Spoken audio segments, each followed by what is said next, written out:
Hello YouTube, my name is Nero, and the Microsoft E3 press conference has just wrapped up, and they have announced two new consoles that are going to be coming to the Xbox family. Project Scorpio, along with the Xbox One S. Let's start talking about Project Scorpio, because this is going to be what they claim to be the most powerful console ever. They are targeting to release it in the holiday season of 2017, so we're about a year and a half away from the actual release of this thing, but they say it's going to be ridiculously powerful, and they used a lot of big words that I personally didn't quite understand because I'm not really a tech guy. This console is going to have 6 teraflops, what in the world's a teraflop, of computing capability to handle 4K resolutions. It's going to have 8 CPU cores. It's going to have 320 gigabytes per second of memory bandwidth. It will have the most powerful graphics processor in console history, and they claim that it will have the highest resolutions and the best frame rates with no compromises. Obviously, people are going to be a little bit skeptical because Xbox One was definitely the weaker of the two consoles between the Xbox One and the PlayStation 4,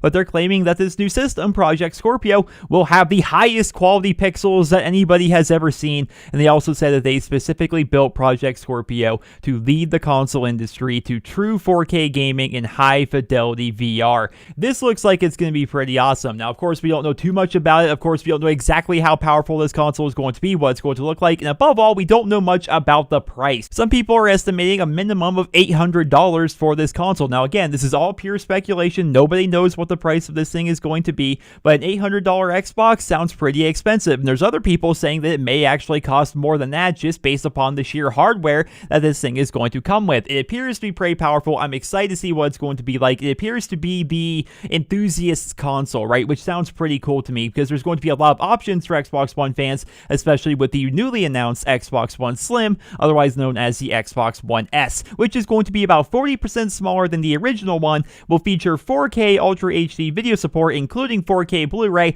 and some other minor changes like USB ports in the front, a slightly groupier controller, and things along those lines. Now, the release date is a little bit muddy on this. It's going to actually start in early August because there's going to be 3 different kinds of this. There's going to be a standard Xbox One Slim that's going to feature a 500 gigabyte hard drive, which will be $299. There's going to be a 1 terabyte hard drive version that's going to be $349. Then there's going to be a limited launch edition, which is going to feature a 2 terabyte hard drive for $399. The $400 2 terabyte hard drive version is going to be the first one to release. It's going to be in early August. Then soon after that, they're going to be releasing the $300 500 gigabyte hard drive one and the $350 1 terabyte version one. This is pretty cool, but it's also something that fans expected because every time a console comes out, they have newer, updated versions of that console over the console's lifespan. But the best feature about all of this is all future Xbox One games are going to be compatible with the original Xbox One, the Xbox One Slim, as well as Project Scorpio. All Xbox One games and all Xbox One accessories are going to be working on all 3 systems so they don't leave anybody behind. I think that's a really cool system.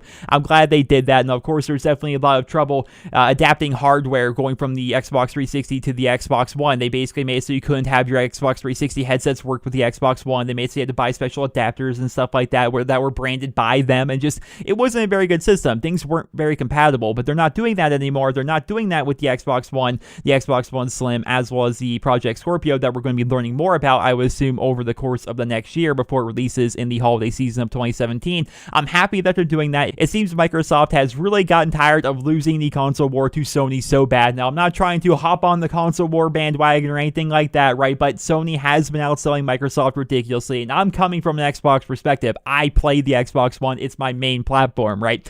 And so even I can admit Sony is outselling them crazily, and the PlayStation 4 is a slightly more powerful machine, while Microsoft is like, okay, we're going to step it up this year. We're going to make sure we do the best that we possibly can. Now, at the time of this video being recorded, we have not yet seen the Sony E3 conference, which is going to be later on today on June 13th. So we're going to be seeing what they're going to be doing. They have already announced that they're going to have another console coming out. I believe it's called the PlayStation Neo. People are calling it the PlayStation 4.5. I'm not exactly sure what the name is, but we're going to be learning more about that later on tonight, so I'm excited to hear about that. But ladies and gentlemen, Microsoft has really stepped up their game this year. They're going to be working on Project Scorpio, which claims to be the most powerful console ever, as well as they've given us an Xbox One Slim, which is basically the kind of Xbox One we wanted in the first place, I suppose. But still, they seem to be stepping up their game, and the best part is, once again, they're all compatible with each other, and I think that's a very good thing. Ladies and gentlemen, I hope you guys all enjoyed this video. I hope you guys all found it helpful and informative. If you did, please drop me a rating. I hope you guys all have a wonderful day.